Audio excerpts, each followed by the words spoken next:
कानिफनाथ गड सह्याद्रीच्या पर्वतरांगेमध्ये सासवडच्या पश्चिमेला बोबदेव घाटातील उंच डोंगरावर वसलेले एक नितांत सुंदर मंदिर। कानिफनाथ महाराजांची तपोभूमी असलेले हे ठिकाण पुण्यापासून 25 किलोमीटर तर सासवड पासून फक्त 12 किलोमीटर अंतरावर आहे। जेमतेम 1 ते 1.5 फुटाच्या प्रवेशद्वारातून आत प्रवेश करावा लागतो। हे इथले सर्वात मोठे वैशिष्ट्य आहे। पुण्यापासून जवळ असलेल्या बोबदेव घाटावरती कानिफनाथ गड आहे। पुण्यापासून सासवडकडे जाताना हा बोबदेव घाट लागतो। घाटाचे हे सुंदर व नैसर्गिक दृश्य पाहताना घाटाच्या नितांत सुंदरतेचा अंदाज येतो। पुण्याकडून येताना हा घाट चढून वरती आल्यावर साधारणपणे 5 ते 6 किलोमीटर अंतरावर कानिफनाथ गड आहे। काय वाटतं, एकंदरीतच आहे ना, आम्ही रस्ता चुकलोय। थोडाफार रस्ता चुकलो नाही म्हणत, पण हा जो आहे ना खराब रोड आहे। आता हा रोड कोणता आहे आणि कोणत्या बाजूने येतो ना ते मी सांगतो तुम्हाला, तुम्ही चुकून पण ह्या रोडवर येऊ नका। आम्हाला एकच रोड माहिती होता बहुतेक, गुगल मॅपच्या सांगण्यावरून आम्ही इथं आलोय आणि पुढच्या साईडला पण रस्ता नाहीये।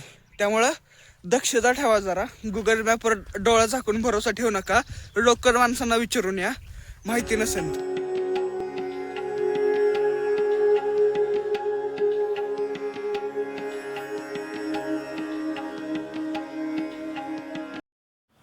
मुख्य मंदिराच्या पायथ्याशी असे हे सुंदर व अप्रतिम वेताळ बाबांचे मंदिर आहे।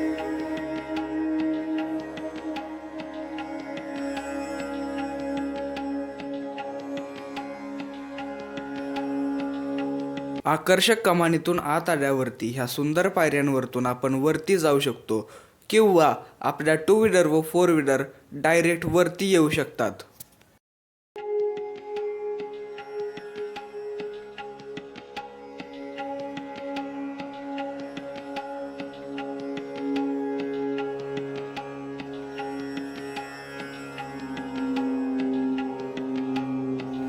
नवनाथांपैकी एक असलेले कानिफनाथ महाराज यांची मूळ समाधी अहिल्यानगर मधील मढी येथे आहे। मग कानिफनाथ महाराज इथे कसे आले, तर बोब गावातील एक भक्त मढीपर्यंत चालत जाऊन कानिफनाथांचे दर्शन घेत असत। अफाट भक्ती असलेल्या या भक्ताचे वय झाले असल्यास त्याला तिथे जाता येऊ शकत नव्हते। अशा वेळी एकदा शेवटचं भेटून येऊ म्हणून ते मढीला पोहोचले। कानिफनाथांच्या पायावर नतमस्तक झाले। ते म्हणाले, मला आता परत येता येणार नाही, माझे वय झाले आहे। मग कानिफनाथ महाराज स्वतः त्यांच्या सोबत बोब गावातील या डोंगरावर आले व त्यांनी इथे तब्बल 24 वर्ष तपश्चर्या केली।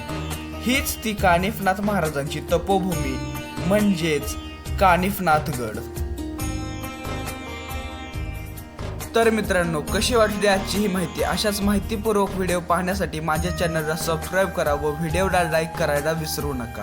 आपण भेटूया पुन्हा एकदा अशाच माहितीपूर्वक व्हिडिओमध्ये।